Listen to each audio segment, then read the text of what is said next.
हरे कृष्णा। तो आज मैं आपको एक ऐसी जर्नी से मिलाने वाला हूँ, एक इनकी स्टोरी से बताने वाला हूँ कि इन्होंने अपने लाइफ में कितना सारा चीज़ें फेस किया है और ये किस तरीके से ओवरकम हो रही हैं, अभी भी हो रही हैं।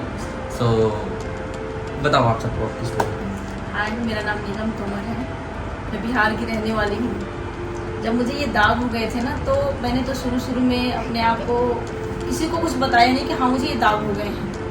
मैंने कई सालों तक मैं घुट घुट के जीती रही, किसी को नहीं बताया। लेकिन जब ये दाग जब चेहरे पे दिखाई देने शुरू हल्के हल्के, तब क्या था कि मम्मी पापा ने हमारी शादी कर दी। शादी हुई तो वहाँ जाने के बाद मुझे एक बेटी हुई। उसके बाद मेरे हस्बैंड की डेथ हो गई, फिर मुझे मैके ही आना पड़ा। आपके कितने साल के बाद डेथ हुआ? 3 साल के बाद। अच्छा, 3 साल। हाँ, 3 साल के बाद डेथ हो गई। फिर मैं अपने मैके चली आई। हाँ आई तो मैके वाले तो समझो कि अब मैं क्या, ससुराल वालों ने निकाल दिया था? ससुराल वालों ने वहाँ से मुझे निकाल दिया। अच्छा, घर से निकाल तभी आपको दाग था? हाँ, दाग था। उन्होंने दाग के वजह से आपको निकाल दिया? दाग की वजह से ही निकाल दिया, क्योंकि दाग को ना मेरे सास ससुर को, घर फैमिली वालों को दाग पसंद नहीं था, लेकिन मेरे हस्बैंड को पसंद था। उन्हें दाग से कोई दिक्कत नहीं थी। अच्छा। तो जब वही नहीं रहे तब तो सास वहाँ से मुझे निकाल दी। अच्छा। मैंने बहुत कोशिश भी की, लेकिन उन्होंने मुझे वहाँ रुकने नहीं दिया। अच्छा। फिर मैं मम्मी के पास आ गई। अब यहाँ आई तो यहाँ रहने लगी। तीनों के साथ ये था कि जैसे लोग कहते थे कि आप इनको रखोगे तो दाग की वजह से ना ये भूत है। अच्छा, ये भूत पिशाच, ये भूत है पिशाच। इसके लिए मुझे कई जगह ऐसे जगह पे लेके जाया गया तांत्रिकों के पास कि मैं क्या बताऊँ, लेकिन फिर भी ये कहीं से ठीक नहीं हुआ। तो लोग कहते थे ना कि जब घर में छोटी मोटी परेशानियाँ जब भी आती थी तो लोग कहते थे कि इसी की वजह से हो रहा है। मम्मी पापा भी थोड़ा सा मेरे से खफा खफा से रहने लगे। उन्हें भी ये लगा कि अब ये जीवन भर यहीं रहेंगे। मैंने उन्हें कहा कि नहीं, मैं यहाँ नहीं रहूँगी, बस कुछ दिन की बात है, बच्ची ठीक हो जाएगी तो कहीं ना कहीं मैं सेटल हो ही जाऊँगी। अब क्या था ना कि बच्ची का मैंने 3 ऑपरेशन तो करा लिया है। एक ऑपरेशन दरअसल मेरी बेटी का पोटी का रास्ता नहीं था, उसी का ऑपरेशन हुआ है। तो अब जब मम्मी पापा मुझे लगे कहने, वो लोग मेरे से ठीक से बात नहीं करते थे। जब भी मैं डिप्रेस होती थी वो लोग पूछते नहीं थे। तो अब मुझे ऐसा लगा कि अब मुझे जीना नहीं चाहिए।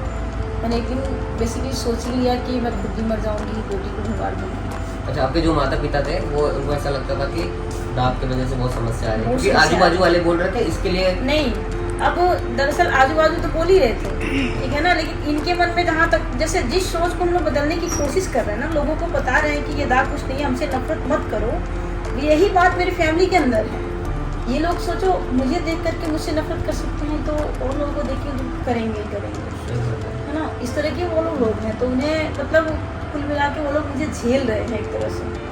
कोई दिल से नहीं चाह रहा है कि हमारी बेटी हमारे घर में रहने, वो बस मुझे झेल रहे हैं, है ना। तो मैं बस इसका इंतजार कर रही हूँ कि दाग बस ठीक हो जाए, फिर मैं कहूँगी। तो बस यही सोच रही थी तब तक आपसे मुलाकात हुई, आपका मैंने नंबर देखा और आपसे मैंने बात की। आपने मुझे निशा से मिलवाया, फिर मैंने निशा से बात की। जब भी मैं परेशान होती थी ना तो मैं आपको कॉल नहीं करती थी, क्योंकि मैं एक लड़की थी। और हमारे घर में ना अगर मैं कहीं फ़ोन पे बात भी करती हूँ ना तो लोगों को ये कहाँ बात कर रही हो, तुम तो एक विधवा हो, तुम किससे बात कर रही हो, कुछ गलत धारणाएं मन में बन जाती हैं। सही बात है। तो मैं सबके सामने कॉल भी नहीं करती हूँ। जब भी देखती हूँ घर में कोई रहता नहीं है तभी मैं कॉल करती हूँ, निशा को चाहे और फ्रेंड को कभी भी। तो मैंने आपको कॉल करना, जबकि मैं डिप्रेस होती थी ना तो आप लोगों से जब मैं बात करती थी थोड़ा सा मेरा मनोबल बढ़ता था। अब क्या है ना, फिर मैं निशा को कॉल करती थी रात को 1 बजे 2 बजे। निशा बात करती थी। थोड़ा सा नहीं होता है कि एक बैटरी जो डिस्चार्ज हो जाती है उससे वो चार्ज हो जाती है, उस तरह का मेरी हालत थी। मुझे आज भी याद है जब ये बहुत डिप्रेशन में थी, जब इन्होंने मुझे कॉल किया था तो ये मतलब एकदम क्विट करना चाहती थी, मतलब सुसाइड कुछ करना चाह रही थी। बिल्कुल। और उस टाइम भगवान की कृपा से इनको थोड़ा सा मोटिवेशन देना, मैंने बात सेल्फास की गोली भी रख ली थी। मैंने कहा वोट की सेवी पिला दूंगी। बच्ची को क्या हाँ बिल्कुल सही बता रहे ना कि मतलब मैंने ऐसा सोच लिया था, क्योंकि मैं ये सोची मैं मर जाऊँगी, कि बेटी घुट घुट के जिएगी जैसे हम जी रहे हैं, शायद इसकी ज़िंदगी और बेहतर हो जाएगी। इससे तो और लोग कहेंगे माँ भी मर गई, बाप भी मर गया, और ऐसे इस तरह की कंडीशन में है तो कौन इसको वो करेगा, इससे भी खत्म कर देते हैं। तो मुझे बस ये बताओ, अब आपको दाग से फर्क पड़ता है नहीं? नहीं, बिल्कुल नहीं। आज भी मैं कमरे में बंद रहती हूँ क्योंकि मम्मी पापा मैं आपको एक चीज़ बता दूँ कि मैं आपको एक चीज़ बता दूँ, हमें कभी कभी ऐसा लगता रहेगा ना यार दाग बहुत बड़ी समस्या नहीं है, लोग अब इम्प्रूव हो रहे हैं, लोग बढ़ रहे हैं, लोग आगे बढ़ रहे हैं। वास्तव में ना आज भी लोगों को कहीं ना कहीं फ़र्क पड़ता है।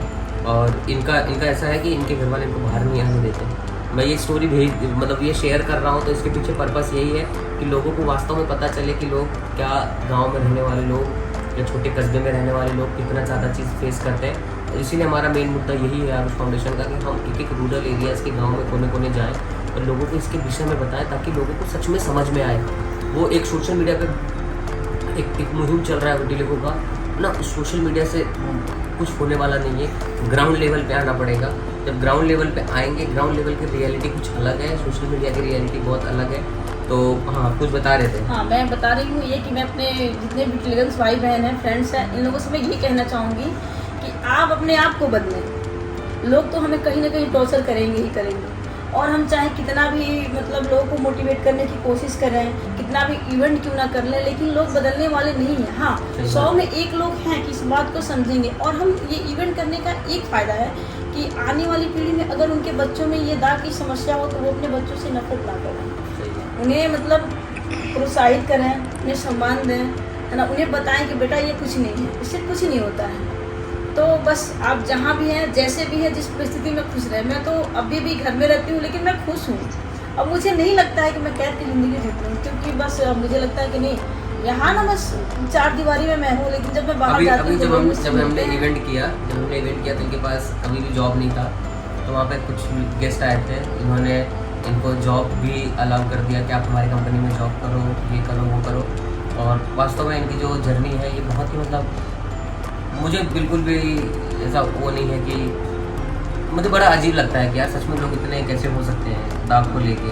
तो मुझे दाग है, मुझे कुछ फ़र्क नहीं पड़ता है, बहुत सारे लोगों को फ़र्क नहीं पड़ता, बट आज भी वास्तव में बहुत सारे लोग ऐसे हैं जिनको बहुत फ़र्क पड़ रहा है और आज भी अपने घर से बाहर नहीं निकल रही है दाग की वजह से। आपको पता है इनके घर वाले इनको अलाउड नहीं करते। मैं जब भी निकलती हूँ घर से, कहीं जाना होता है, बेटी के इलाज के लिए मैं लखनऊ जाती हूँ, दिल्ली जाती हूँ, बाहर निकलती हूँ, तो मैं रात को निकलती हूँ। जैसे 4 बजे भोर में निकल जाऊँगी, फिर घर पे आना होगा तो मैं वेट करूँगी कि रात कब हो तब आऊँगी। और नहीं तो ज़्यादा ज़रूरी होगा घर में आना तो हाथ में सॉक्स पैर में पूरा पहन के मुंह बांध करके तब अंदर जाऊँगी, ताकि जबकि सबको पता है कि इनको दाग हो चुके हैं।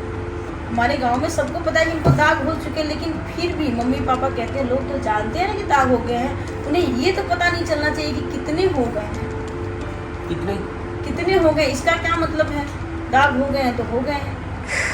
तो दरअसल जो हमारा गांव है वो बहुत पिछड़ा इलाका है, वहाँ के लोग पढ़े लिखे बहुत कम हैं, बहुत कम। ये गोपालगंज जिला में पड़ता है, लेकिन ये यूपी के सटे हुए हैं। मैं मतलब बोलते ना, जब आप अगर अभी आप ये वीडियो देख रहे हो तो मैं बस हमारा पूरा कोशिश ये है कि हम ज़्यादा से ज़्यादा अवेयर करें। और नीलम दीदी के लिए यही है, आप अभी अकेले नहीं हो, आप अकेले बिल्कुल अकेले नहीं। आरुष फाउंडेशन की टीम हमारे साथ है, आकाश मेरे साथ है, निशा हमारे साथ है, बहुत खुश हैं। यही चाहिए और हमारी पूरी कोशिश है कि हम ज़्यादा से ज़्यादा और भी लोगों तक पहुँचें। और भी ऐसी बहुत सारी स्टोरीज़ जो कि है आपको देखने को मिलेगी, सुनने को मिलेगी।